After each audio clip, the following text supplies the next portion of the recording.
คนเฮานั้นบ่รักตัวเองเพราะเหตุอันอย่างเล่า เฮามัวแต่แสวงหาสิ่งภายนอกเป็นอย่างเดียวและก็เป็นสิ่งที่ผู้คนเฮาจะหันได้ว่าเฮามัววิ่งไล่หาความสุขบางครั้งบางคราวศรัทธาญาติโยมทั้งหลายบางท่านบางคนก็หนีความวุ่นวายไปยังสำนักวิปัสสนาก็ตามหรือจะไปแง่วที่ไหนก็ตามเจ้าพ่อจำแผ่เฮาก็เราดูสังเกตว่าถ้าเฮาไปจริงเฮาก็อยู่มาเหมือนเพราะว่าจิตใจของเฮานั้นมันวิ่งออกจากตนตัวของเฮาอยู่สม่ำเสมอเพราะว่าเฮาบ่ได้รับการฝึกดูแลจิตใจตนตัวของเฮานั่นเองธรรมชาติของจิตใจของผู้คนเฮานี้จอมพ่อจอมแม่บางครั้งบางคราวก็เป็นสิ่งที่เฮาจะหันได้ว่าบางครั้งมันก็หลอกตัวเองบางครั้งมันก็วิ่งไปแสวงหาในสิ่งที่มันมีและทำให้มีนึกว่าเป็นความสุขแท้ที่จริงเป็นความสุขเพียงแค่ชั่วคราวแล้วมันก็เกิดความทุกข์ใหม่เกิดขึ้นมาศรัทธาญาติโยมทั้งหลายถ้าว่าเฮาลองเป็นเฮาอยากกับโยมพ่อโยมแม่ที่เป็นโควิดที่ผ่านมาก็ถามเปิ้นบอกว่ากักบริเวณอยู่กับบ้านกับจองร่างกายของเฮานั้นอยู่ยังบ้านยังจองแต่จิตของมาซื้อหาที่คนเฮาว่าเหลือกรรมเพราะว่าจิตใจนั้นมันวิ่งออกจากตนตัวของเฮานั้นไปก่อนศรัทธาญาติโยมทั้งหลายบางครั้งบางคราวก็เป็นสิ่งที่เฮาจะหันได้ว่าจิตของคนเฮาเนี่ยเป็นสิ่งที่เฮาอยู่กับร่างกายของเฮาที่จะคิดเติงหาตนตัวร่างกายตนตัวของเฮาเนี่ยจะเอาสิ่งดีๆเข้ามาใส่นั้นแทบจะบ่ค่อยมีส่วนใหญ่ก็จะไปวิ่งหาในคำว่าวิ่งหาอำนาจแห่งเขาว่าเงินตาเจ้าถาบรรดาศักดิ์ไปต่างๆนานาบางครั้งบางคราวคนเฮานั้นได้รับสิ่งเหล่านั้นแล้วบ่มีแห่งเขาว่ารู้จักพอนั่นเองแท้ที่จริงแล้วจิตใจของเฮานั้นควรที่เฮาจะดูแลมันเป็นมิตรแท้อย่างแท้จริงเอาละโยมพ่อโยมแม่เฮาก็ลองมาดูสังเกตว่าถ้าจิตใจของเฮานั้นหมกมุ่นในสิ่งที่เป็นอบายมุขหมกมุ่นในสิ่งที่มันเป็นกิเลสอยู่มากมายก็จะทำให้นำพามาซึ่งความร้อนเรียกว่าความทุกข์ความร้อนแห่งกิเลสต่างๆแต่ถ้าว่าเฮาปล่อยจิตปล่อยใจในการที่แสวงหาการเรียนรู้ที่จะออกวัฏฏะสงสารเวียนว่ายแต่เกิดนั่นก็คือแสวงหาแห่งความสุขที่มันจะเกิดขึ้นสั่งสมบุญญาบารมีกับเพราะจิตใจของเฮานี้เองเป็นสิ่งที่สำคัญมากที่สุดถ้าเฮาถึงแห่งพระรัตนตรัยอย่างกับโยมพ่อโยมแม่ท่านผู้ฟังผู้มีบุญทุกท่านที่รับฟังอยู่ขณะนี้ก็มีจิตใจเป็นผู้ถึงพระรัตนตรัยอย่างแท้จริงโยมพ่อโยมแม่ มีเรื่องเล่าโยมพ่อโยมแม่นั้นได้คิดพิจารณาตนตัวตัวเจ้าไปตัวเนาะเพิ่นว่ามีนักธุรกิจคนหนึ่งที่ได้รับภาระหน้าที่แทนป่อซึ่งเป็นคนที่รับภาระหนี้สินและเป็นคนที่มีเงินอยู่ประมาณสัก100 ล้านศรัทธาญาติโยมทั้งหลายแต่หนี้สินมี200 ล้านเฮาบ่ต้องอู้เงินหมื่นเงินแสนนั่นเนาะเฮาอู้เป็นล้านไปเลย บุคคลคนนี้เนี่ยโยมพ่อโยมแม่เป็นบุคคลที่ว่าทำธุรกิจและเป็นคนที่มีความพัฒนาหัวก้าวหน้าได้รับช่วงต่อของพ่อที่เป็นมรดกของพ่อแล้วทีนี้เนี่ยบังเอิญเขาหันว่าเงิน100 ล้านเนี่ยมันแบบเพียงพออยากจะได้เงินสัก1,000 ล้านเขาก็เริ่มที่จะมีการพัฒนา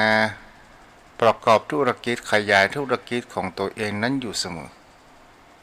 เขานั้นก็มีการได้เป้าว่าได้1,000 ล้านพอผ่านเวลาไปสักระยะหนึ่งนั้นเขาหันว่าในประเทศนั้นมีบุคคลที่เป็นมหาเศรษฐี10,000 ล้านเขาก็มามีความเพียงพอเลยพัฒนาธุรกิจตัวเองขยายสาขาไปอยู่มากมายและก็ได้ระยะเวลา10 ปีได้เงินเป็น10,000 ล้านเมื่อได้เงินเป็น10,000 ล้านแล้วสถานญาติโยมทั้งหลายเขาก็มองหูจักแห่งความเพียงพอทีนี้ก็เกิดความเบื่อหน่ายว่าจะทำอย่างใดดีเลยหันได้ว่าเมื่อมีเงินแล้วก็จะต้องมีอำนาจก็เลยลงเลือกตั้งเมื่อเลือกตั้งเป็นสสเสร็จเรียบร้อยหันว่าสสนั้นยังมีอำนาจเพียงพอต้องเป็นรัฐมนตรีเมื่อเป็นรัฐมนตรีแล้วแกคิดว่าต้องเป็นรัฐมนตรีเกรด A ถึงจะมีความสุขสุดยอดศรัทธาญาติโยมทั้งหลายเขาคนนั้นก็ได้เป็นรัฐมนตรีเกรด A พอเวลาผ่านไปก็อย่างจะขึ้นตำแหน่งนายกแล้วศรัทธาญาติโยมทั้งหลายตอนสุดท้ายก็ในการดำรงตำแหน่งก็มีการทุจริตฉ้อโกงก็ได้ถูกกฎหมายได้ตรวจสอบหากว่าเป็นความผิดก็ต้องติดคุกติดตารางอนาคตก็เลยดับสิ่งเหล่านี้ที่ตัวเจ้าได้อุ้มมาเนี่ยโยมพ่อโยมแม่เฮาจะเห็นได้ว่าจิตใจของผู้คนเฮาเนี่ยมันหมองรู้จักแห่งคำว่าพอจิตใจของผู้คนเฮานี้เป็นสิ่งที่เฮาจะเห็นได้ว่าบางครั้งบางคราวถ้าเฮาตวยมันไปมากมันจะมาหันแสงสว่างเกิดขึ้นใดๆทั้งสิ้นแต่ถ้าว่าเฮาจะรู้จักแห่งคำว่าพอก็จะทำให้เฮานั้นจิตใจมีแห่งคำว่าปล่อยวางและมีความพอใจในสิ่งที่ตนมีในสิ่งที่ตนได้พอใจในสิ่งที่ตนมียินดีในสิ่งที่ตนได้นี่แหละโยมพ่อโยมแม่ก็เป็นสิ่งที่น่าคิดและก็เป็นสิ่งผู้คนเฮาทั้งหลายในการที่ว่าเฮาบ่รักษาจิตใจเฮาปล่อยจิตใจไปตามอำนาจของกิเลสมันก็จะนำพาแห่งความสับสนวุ่นวายแปรต่างๆแต่ถ้าว่าผู้คนเฮาก็ลองมาดูว่าทำไมจิตใจของผู้คนเฮานี่มันชอบกับกรอกอยู่ร่ำไป บางคนบางท่านว่าอยู่คนเดียวนั้นมีความสบายอย่างกับบุคคลที่ไปประพฤติปฏิบัติธรรมหรือว่าบุคคลที่อยู่บ้านคนเดียวถ้าโอ้ยก็ตัวหาแม่ของตัวเก่านะศรัทธาญาติโยมทั้งหลายเขาจะเห็นได้ว่าถ้าเขาอยู่ในบ้านคนเดียวห่างจากผู้คนมามีไฟฟ้ามามีโทรทัศน์มามีโทรศัพท์ใดๆทั้งสิ้น จิตใจของผู้คนเฮานี้จะแสวงหาว่าอยากจะมีโทรทัศน์อยากจะมีไฟฟ้าอยากจะมีโทรศัพท์เป็นสิ่งที่เฮาจารได้ว่าถ้ามีสิ่งเหล่านี้ก็คงมีความสบายเกิดขึ้นหรือเฮาไปประพฤติปฏิบัติธรรมก็ตามเจ้าพ่อเจ้าแม่ต้องอยู่ในกฎเกณฑ์ของสำนักวิปัสสนานั้นๆถ้าเปิ้นตัดแห่งความโลกติดต่อภายนอกก็คือเอาโทรศัพท์ไว้ยึดโทรศัพท์ไว้แล้วเพื่อปราศจากแห่งความอิสระสัตว์ญาติโยมทั้งหลายเฮาจะหันได้ว่าจิตใจของตนตัวของเฮานั้นเริ่มที่จะมีแห่งคำว่าเริ่มตำหนิจิตแห่งดวงหนึ่งว่ามาทำไมมายิ่งหยังอยู่บ้านดีบ่ว่าดีทีวีก็มีให้พอห้องก็มีแอร์โทรศัพท์ก็มีใจนี่แหละเป็นสิ่งที่ผู้คนเฮาทั้งหลายถ้าว่าเฮาบ่ฝึกมันจะเป็นในลักษณะนี้เกิดขึ้นถ้าว่าเฮาเป็นผู้คนที่มีแห่งคำว่าสติและปัญญาเฮาอยากจะมีสติและปัญญาอยู่สม่ำเสมอสตินี่เป็นสิ่งที่สำคัญผู้คนเฮานั้นขาดบ่ได้ถ้าขาดวันใดแล้วมันก็จะก่อให้เกิดแห่งความประมาทก่อให้เกิดแห่งคำว่าลงไปในอำนาจของกิเลสลงไปอำนาจแห่งพยามารก็คือหมู่พวกนิวรณ์ต่างๆจะเป็นกามคุณฟุ้งซ่านเพ้อฝันขี้เกียจขี้ค้านอ้างนี่อ้างห่านอ้างสปะต่างๆนานาเกิดขึ้นนี่ก็คืออยู่ใต้อำนาจของเขาใต้อำนาจของกิเลสแต่ถ้าว่าเฮาฝึกเฮาห้ามจิตห้ามใจของเฮาด้วยการที่เฮามีสติและเฮามีปัญญาว่าสิ่งนี้เป็นสิ่งที่ควรทำหรือบ่ควรทำแล้วจะเกิดความสุขจิตใจหรือไม่หรือว่าเฮาทำแล้วจะก่อให้เกิดแห่งการสั่งสมบุญญาบารมีหรือไม่ทำแล้วจะทำให้จิตใจของเฮาผ่องใสมีประโยชน์แต่ถ้าว่าเฮาพิจารณาแล้วว่ามันเป็นทุกข์บางครั้งบางคราวเอาไปเกือบขั้วมากเกินไปก็จะทำให้จิตใจของเฮานั้นตกอยู่ในอำนาจของกิเลสคนเฮาทุกคนในความเป็นปุถุชนคนธรรมดายังหนาไปด้วยกิเลสตัณหาเหมือนกันโยมพ่อโยมแม่มันก็เป็นสิ่งที่ทำได้ถึงมันจะทำยากแต่มันก็ทำได้ถ้าเราลงมือทำเมื่อก่อนเป็นคนขี้โขดขี้งอนไปต่างๆนานาเฮาลองรถมาแล้วปัจเดี๋ยวนี้เฮาเป่าเป็นคนอันหยังน้อยแต่ก่อนนี้อันหยังน้อยก็โคตรเปิ้นเล่นน้อยก็โคตรอันหยังน้อยก็โคตรเป็นประตักประต่อกันถ้าเฮาลองลดลงมาแล้วเฮาลองมาพอจิตใจของตัวของเฮาเองว่าในสิ่งที่มันผ่านมาบัดเดี๋ยวนี้เฮาเฒ่าแก่แล้วเฮาลดกิเลสสิ่งเหล่านี้มันลงพ่องและสิ่งดีๆมันก็จะเกิดขึ้นจิตใจก็สบายลูกหลานก็จะเข้าใกล้และเฮาก็ได้ดูแลจิตใจอันเป็นมิตรของเฮาอย่างแท้จริงที่ตามไปเฮาทุกที่ทุกทางทั้งภพนี้และภพหน้าศรัทธาญาติโยมโยมพ่อโยมแม่ท่านผู้ฟังทั้งหลายสิ่งเหล่านี้เนี่ยผู้คนเฮารู้ทั้งรู้เหมือนกันว่าทางใดดีบ่ดี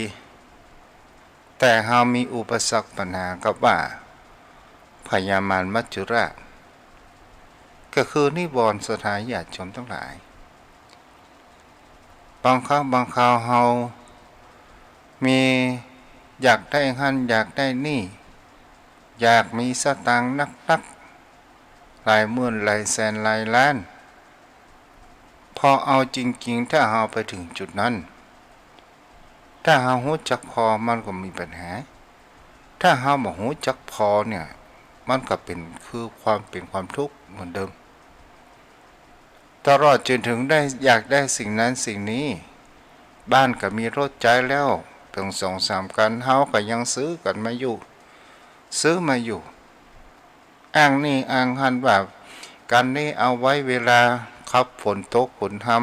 ำกันนี้เอาไว้ขนครัวกระบะกันนี้เอาไว้ขนครัว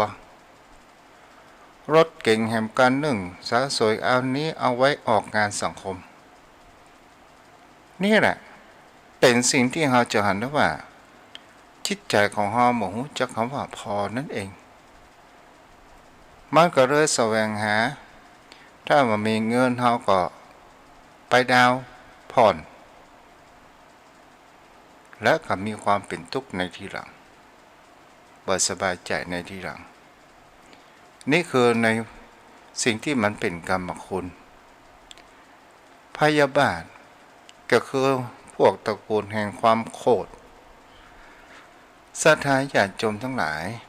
เมื่อเฮาอยากได้สิ่งนั้นเฮาบ่ได้เฮาก็เกิดความโกรธนั่นก็เฮาพออยู่ในความโกรธตลอดจนถึงเขาว่าโทสะใครมาต่อร้อต่อเถียงเมื่อเฮาได้ยินแล้วเฮาก็ตอบคำทันทีทันใดบางครั้งบางคราวมันก็เป็นน้ำพึ่งเพียงแค่หยดเดียวเกิดขึ้นนี่แหละศรัทธาญาติโยมทั้งหลายเฮาจะหันข่าวหลากหลายเรื่องราวบางครั้งบางคราวก็เพียงแค่เงิน100ก็ด้วยกันเงิน100 บาทค่ากันก็มีบางครั้งบางคราวเงินเพียงแค่1,000 บาทตบหูตีตากันก็มีศรัทธาญาติโยมทั้งหลายสิ่งเหล่านี้เนี่ยเป็นสิ่งที่เราจะเห็นได้ว่าเราเป็นลูกน้องพญามารมากนักเราบ่เคยหันแห่งแสงสว่างแห่งปัญญาเกิดขึ้นตลอดจนถึงสิ่งที่ผู้คนเราทั้งหลายที่เรามีความลังเลสงสัยและเป็นบุคคลที่เพิ่นฮ้องว่ามีความคิดฟุ้งซ่านวิกิกิจฉาลังเลสงสัยอุทจักกุจะก็คือความฟุ้งซ่านไปต่างๆนานาหลากหลายเรื่องราวต่างๆเป็นสิ่งที่สำคัญมากที่สุดผู้คนเฮาทั้งหลายที่เฮาบ่ได้ทำมันยังกันกับจิตใจของตนตัวของเฮาเพราะว่ามันมีแห่งคำว่าพยาบาลคือคำว่าขี้เกียจขี้ค้านถ้าเฮาโอ้มาต่อไปเรื่องมิตรเจ้าพ่อเจ้าแม่บางสิ่งบางอย่างเฮาจะหาได้ว่าถึงว่ามิตรที่อยู่ใกล้เฮาก็มองเป็นไกลถึงมิตรที่อยู่ไกลเฮาก็มองเป็นใกล้อย่างในปัจจุบันถึงว่าเฮามีเพื่อนอยู่ต่างประเทศอยู่ไกลอยู่ต่างจังหวัดอันยังก็ตามณปัจจุบันเฮามีหูทิพตาทิพก็คือโทรศัพท์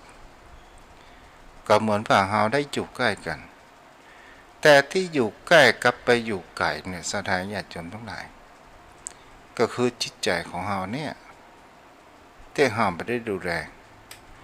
ถ้าว่าจิตใจที่เฮาบ่ได้รู้เนี่ยมันจะปาความเครียดความอาฆาตพยาบาทความลังเลสงสัยความเชื่อบ่เชื่อไปต่างๆนานานั้นเกิดขึ้นกระทำเมื่อเฮานั้นมาหันแสงสว่างแต่ถ้าว่าบุคคลเฮานั้นหันแสงสว่างก็คือปัญญา ปัญญาก็คือความรู้ ความรู้เกิดมาจากการฟัง การอ่าน การคิดเขียน การสนทนาก็ตามศรัทธาญาติโยมทั้งหลายเฮาก็ลองเป็นสังเกตที่เฮาได้หันว่า เมื่อเฮารู้และพิจารณาและเฮาก็ทำลงไป ถ้าบุคคลท่านใดที่ประพฤติปฏิบัติวิปัสสนาจะเป็นแนวสติปัฏฐานสี่เจ้าพ่อโยมแม่ก็จะมีความรู้เกิดขึ้นว่านั้นเฮาได้อยู่กับตัวเองและเฮาก็จะหันจิตใจตนตัวของเฮาว่าเฮาเกิดมาจากหนึ่งเฮาจะหันความเปลี่ยนแปลงสมัยเฮาเป็นละอ่อนเป็นหนุ่มเป็นสาวและเป็นวัยผู้สูงอายุสวนี่แหละโยมพ่อโยมแม่ก็เป็นสิ่งที่ผู้คนเฮานั้นก็จะหันหลากหลายและเฮาจะมีความคิดเกิดขึ้นว่าเข้าใจแล้วว่าทุกสิ่งทุกอย่างตกกฎของพระไตรลักษณ์หมายถึงเขาว่าอย่างก็ตามมันมีความเที่ยงแท้และแน่นอนขันธ์ห้าก็มันมีความเที่ยงแท้และแน่นอนเป็นอนิจจังทุกขังอนัตตาเหมือนกันทั้งหมดศรัทธาญาติโยมทั้งหลายถ้าอู้ถึงขันธ์ห้ายังพอมีเวลาแหมสักหน่อย ถ้าอู้ถึงขันธ์ห้าที่มันบ่เที่ยงเวทนาความรู้สึกนี่ถ้าว่าเฮานั่งอย่างครับตู้เจ้านั่งอู้จ๋าเนี่ยนั่งมาเมินกับปวดหลังนี่ก็คือเวทนามันบ่เที่ยงอย่างใดเมื่อมันปวดหลังรายการวิทยุเสร็จเรียบร้อยตู้เจ้าก็ต้องลุกถ้าบ่ลุกกล้ามเนื้อมันก็จะมีความเครียดและมันก็จะทำให้ตึงเพราะว่าเราจะต้องเปลี่ยนอิริยาบถสัญญาเล่าก็คือความทรงจำต่างๆนานาโยมพ่อโยมแม่เราก็ลองดูว่าสัญญาของคนเราก็บ่มั่นบ่เที่ยงตอนหนุ่มๆเนี่ยเราจำได้หมดแม้กระทั่งได้ยินเสียงเราก็จำได้ว่าคนนี้ชื่อนี้ถ้าเวลาเราแก่ตัวมาบางครั้งบางคราวเราบ่รู้จักหน้าแต่เราจำชื่อบ่ได้บางเทื่อเรารู้จักเสียงแต่เราบ่รู้จักชื่อบางครั้งบางคราวคนเราลืมแม้กระทั่งกินข้าวก็ยังมีบางครั้งบางคราวก็ยังลืมว่าตัวเองนั้นเอากุญแจไว้ไหนบางเทื่อบางครั้งบางคราวเรายังลืมแว่นตาที่เราใส่แล้วเราเอายองไว้ใส่หูและยองบนหัวและก็ไปเสาะทำหาทำรูปว่าแว่นตาอยู่ไหนปิ๊กไปปิ๊กมาสวามหัวตัวก็แว่นตามีที่นี่ดูเนี่ยมันก็ยังมีในเรื่องว่าสัญญากับมันบ่เที่ยงสังขาราก็คือการปรุงแต่งศรัทธาญาติโยมทั้งหลายมันก็มีความเที่ยงปรุงแต่งเป็นสิ่งที่เราจะหันได้ว่ามันปรุงแต่งขึ้นมาจิตใจเราจะเหมือนได้เหมือนดังใจเราไปทุกสิ่งทุกอย่างมันก็บ่สามารถที่จะเปลี่ยนไปได้พ่องเสียพ่องดีพ่องบ่ดีพ่องมันก็เป็นเรื่องธรรมชาติมันก็มีความจีรังยั่งยืนวันชั่วโมงนี้ทุกแห่งชั่วโมงหนึ่งสุขชั่วโมงนั้นสุขแห่งชั่วโมงนั้นบ่ทุกข์บ่สุขมันก็มีต่างๆนานาเกิดขึ้นนี้ก็คือสังขาราวิญญาณก็คือตัวเป็นผู้รู้ตัวบันทึกรู้ว่ารู้นั้นสิ่งนี้ตอนสุดท้ายมันก็มีความเดือนลางความจดจำไปนั้นผ่านไปบางครั้งบางคราวเฮาก็ลืมตัวอย่างพ้องนี่ก็คือฝ่ายนามธรรมมันก็ยังมีแห่งเขาว่าเที่ยงมั่นมีความเปลี่ยนแปลงอยู่เสมอและเฮาบ่สามารถที่จะบังคับบัญชามันได้รูปของคนเฮาก็เหมือนกันมันบ่เที่ยงเฮ เฮาจะไปว่าเฮานุ่มอยู่ตลอดมันก็มานุ่มถ้าว่าไปเป็นคนเฒ่าแล้วปิกมาเป็นอ่อนแถมรอบหนึ่งโปรโมชั่นที่ไหน ก็เป็นสิ่งที่นี่อันนี้คิดนอกเรื่องมาได้เลยสาธารณญาติโยมทั้งหลายก็เป็นสิ่งที่ผู้คนเราจะหันได้ว่ามันมีภัยคนใดที่จะแระธรรมชาติบนโลกใบนี้ได้ เขาจะนับถือศาสนาอะไรยังจะนับถือเทพเจ้าผีสางนางไม้อะไรอย่างก็ตามจะนับถือพระพุทธศาสนาก็ตามมันตึงมันมีแห่งเขาว่าชนะได้ธรรมชาติบนโลกใบนี้ แต่สิ่งที่ผู้คนเฮานั้นจะหันได้ว่ารักธรรมคำสอนของพระพุทธองค์นั้นต่างหากที่เฮานำมาเพราะว่าเป็นหลักธรรมที่มีเหตุและมีผลและเป็นธรรมชาติอย่างแท้จริงและมันมีแห่งเขาว่าวันตายทำไมเพราะว่ามันมีวันตายมันมีวันเสื่อมก็เพราะว่าหลักธรรมพุทธศาสนานั้นแนบอยู่กับธรรมชาติอย่างแท้จริงอย่างกับบางคนบางท่านว่าพระพุทธศาสนาจะมีความเสื่อมมันมีคนต่างหากที่เสื่อมพุทธศาสนานั้นหลักธรรมคำสอนบ่ได้เสื่อมศรัทธาญาติโยมทั้งหลายบ่ได้เสื่อมคนต่างหากที่เสื่อมที่บ่เอาไปประพฤติปฏิบัติและมองหันหลักธรรมของพุทธองค์นั้นว่าเป็นหลักธรรมที่ล้าสมัยปตันกินเพราะว่าหลักธรรมของพระพุทธศาสนานั้นเป็นหลักธรรมแห่งคำว่าเมตตาและอย่างมีเหตุผลและไม่ได้บังคับใดๆทั้งสิ้นนี่แหละศรัทธาญาติโยมโยมพ่อโยมแม่ถือว่าเฮานั้นโชคดีมากที่สุดที่เฮาได้มาเกิดมาพบพระหลักธรรมคำสอนของพุทธองค์ถือว่าโชคดีที่สุดที่เฮาได้ยินได้ฟังพระสงฆ์องค์เจ้าเป็นกู้คิดกู้อ่านมาถึงบ้านถึงจองครับโยมพ่อโยมแม่ได้ถามถึงแห่งความสารทุกข์สุขดิบว่าโยมพ่อโยมแม่นั้นเป็นอย่างไรเพราะฝนตกที่ไหนนักน้ำท่วมก็รักษาสุขภาพกันตัวช่วงนี้กับฝนตกไปถึง22หมดเลยโยมพ่อโยมแม่เนาะเพราะว่าเป็นฤดูกาลของเปิ้นแหมปอกี่มื้อกี่วันก็เข้าภาษาแหมแล้วเนาะแล้วก็ทางวัดตุ้งพระเกศกับวันที่28มิถุนายนจะมีงานส่งน้ำเด้อจะขอโยมพ่อโยมแม่เนี่ยท่านฟังผู้มีบุญทุกท่านจะเป็นใกล้เป็นไกลฟังที่ไหนก็ตามช่วยตั้งตู้เจ้าตัวเด้อเพราะว่าพระสงฆ์องค์วัดต้านที่จะมารับตาก็หลายรูปเหมือนกันโยมพ่อโยมแม่เนาะตามกำลังของเราเอาละวันนี้ก็ไว้เพียงเท่านี้เนาะเดินเด้อแม่เด้อมิตรแท้ก็คือ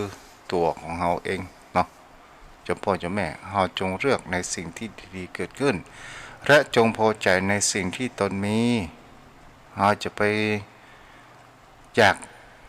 ร่ำอยากรวยแหมเราก็อยู่พอเพียง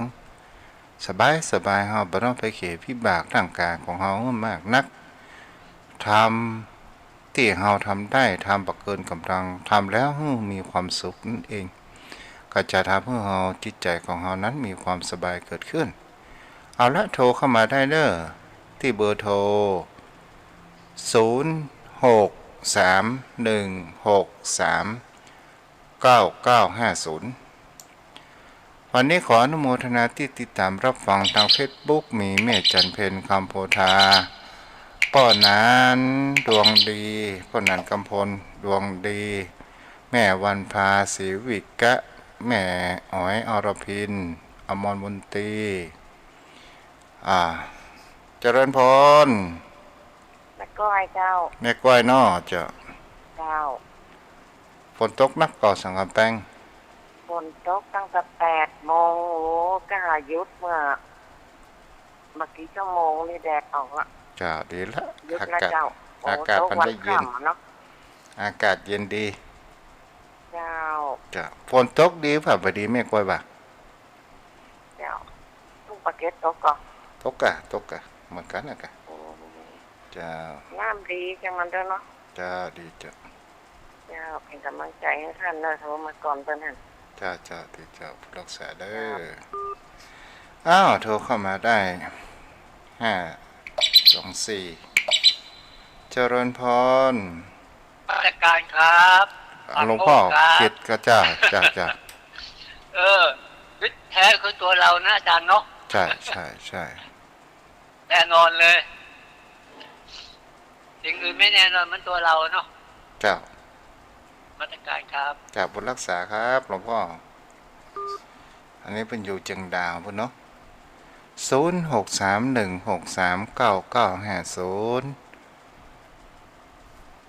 เขื่อนสีขาวชาวประชามีไหมเนาะทางแม่แจ่มจอมตองดอยหล่อทางลำพูนมีบ้านเวียงหนองร่องเนาะแล้วก็บ้านห้งสีเตี้ยแล้วก็ขึ้นมาตั้งป่าซางเนาะไปตั้งเหนือกับฝางแม่แตงแม่อายทางเชียงไฮ้ได้ยินสายเดียวเด้อที่อยู่อำเภอพานเนี่ยนะได้ยินเตื้อเดียวอ้าวใครรับฟังอยู่ก็โทรมาอู้จาได้เด้อโยมพ่อโยมแม่ท่านผู้ฟัง0631639950อนุโมทนาตัวเด้อ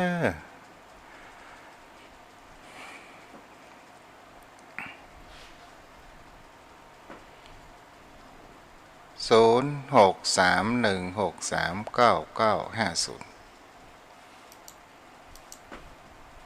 เก็บเงินแต่บ่มีข้อมูลเพียงพอบ่ฮู้สั่งพอสอบยังตามคนเขาเปิ้นเล่าให้ฟังบ่มีหลักฐานชัดนะแน่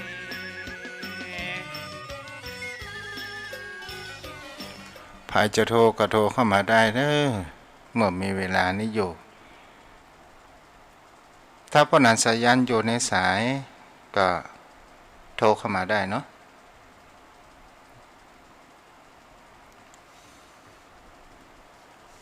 0631639950เจริญพร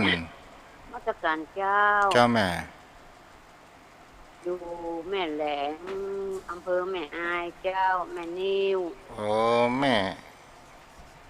นิวเนาะแม่นิวอำเภอตัวน้อยเดียวแล้วกันเนาะอำเภออย่างก็อำเภอแม่อายอ๋อแม่อายเนาะท่านพระครูบอกแม่ร้อนๆนะแม่นิวอ่ะแม่แหลงว่ะอำเภอแม่อายว่ะตำบลแม่อายอ่ะฟังอยู่เนอะเจ้าอนุโมทนาฟังแล้วเป็นได้พ่องโอ้เข้าใจดีเจ้าอยู่ดีสบายได้ฟังธรรมนี่เจ้าบุญรักษาเด้อเจ้าสาธุเนอะเจ้า0631639950เจริญพรพ่อนานครับขอกราบแทบใต้ไว้สารในเมตตาปรมีธรรมท่านเจ้าด้วยความเคารพอย่างสูงครับท่านพระคุณเจ้า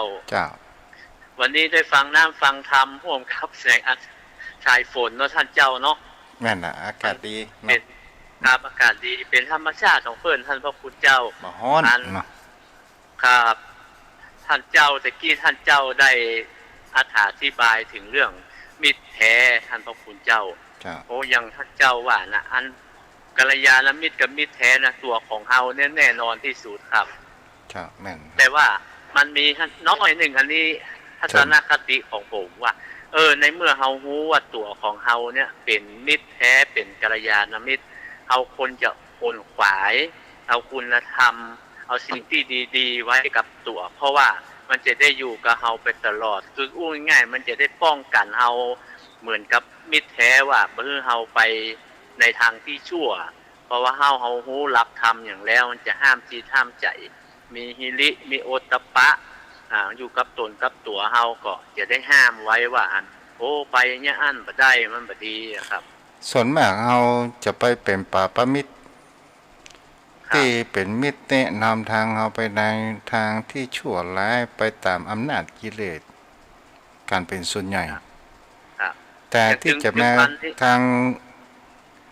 กัลยาณมิตรที่นาทำทางที่ดีเนี่ยมันมีน้อยกันเนาะจิตใจนะอู้ถึงจิตใจนะจ้ะครับผมมันแม่นท่านเจ้าคือมันส่วนกระแสแต่เพราะว่าคนที่บ่มีคุณธรรม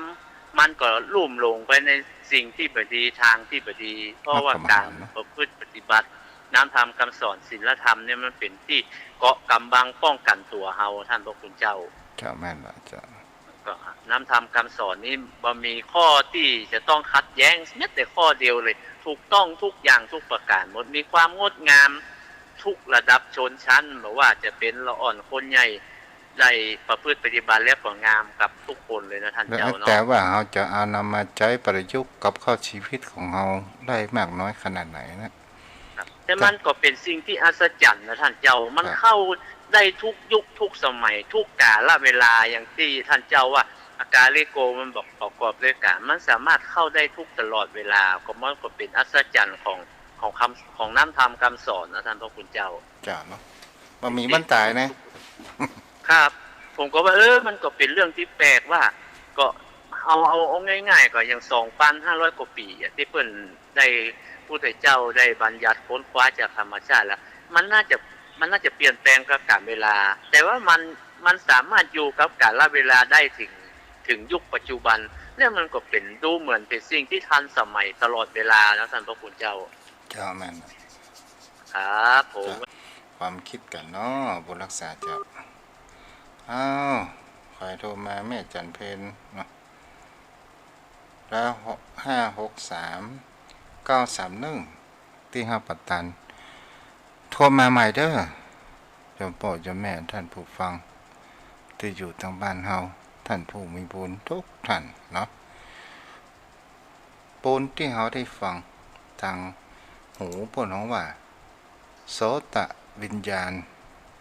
รู้ด้วยทางการได้ยินได้ฟังถ้าหาได้พบได้หาก็เป็นบุญตาเฮาได้อู้ได้จ๋าก็เป็นบุญปากเนาะเจริญพรไม่ช้าเจ้าแม่จูบฝังนอนนี่เนาะอยู่หน้าครูบาเจ้าจ้ะร้านครูบาศรีวิชัยจ้ะแม่ยังไงเจ้าฟังอยู่ตลอดเลยเจ้าแต่บ่ได้โทรมาได้เจ้าทางบนพุ่นฝนตกหนักกว่าแม่ตกวันค่ำเลยเจ้าเหมือนกันนั่นเนาะจ้ะเจ้าขายน้ำชากาแฟนี่วันนี้ได้ขาย3 แก้วเป็นยังแม่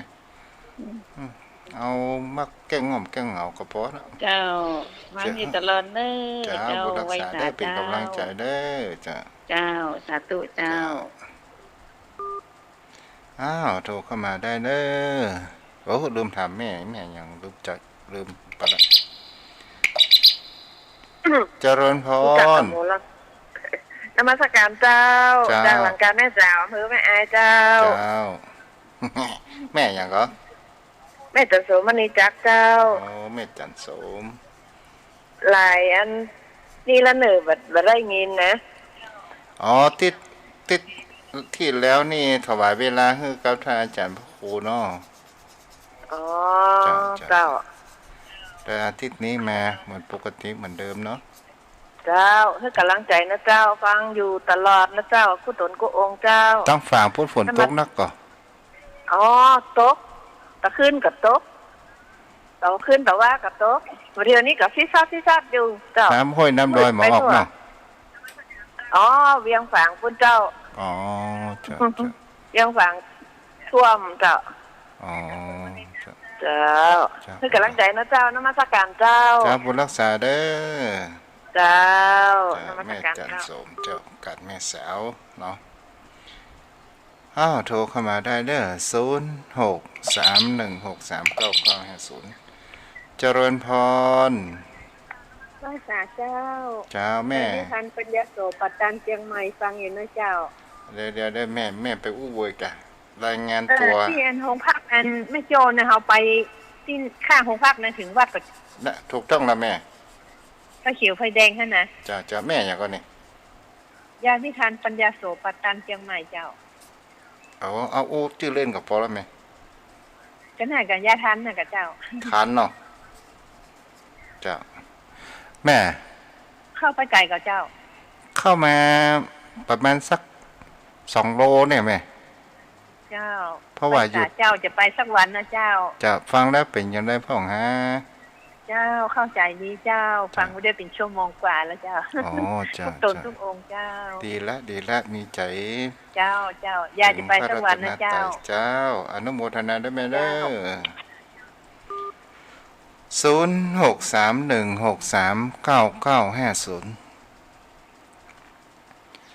0631639950ขอแฮม2 สายเด้อ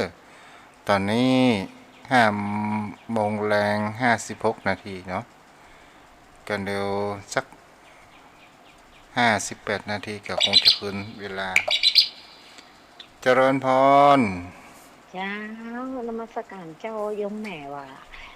มีคนอู้ล่ะมีคนสรุปทำนี่ดีน่ะเนาะคนสรุปทำเฮาก็ฮู้ได้หลายๆอย่างจักบวมเพิ่นน่ะเจ้าแม่อยู่ไหนนี่แม่อยู่อำเภอเทิงเจ้าอำเภอเทิงแม่อู้ทางโทรศัพท์มึนก็บ่ได้เพราะแม่ต้องฟังทางโทรศัพท์ค่ะเจ้าแม่หยังฮะแม่บัวเจ้าแม่บัวเนาะจ้ะดีแล้วฟังชัดเจนดีนะแม่เนาะ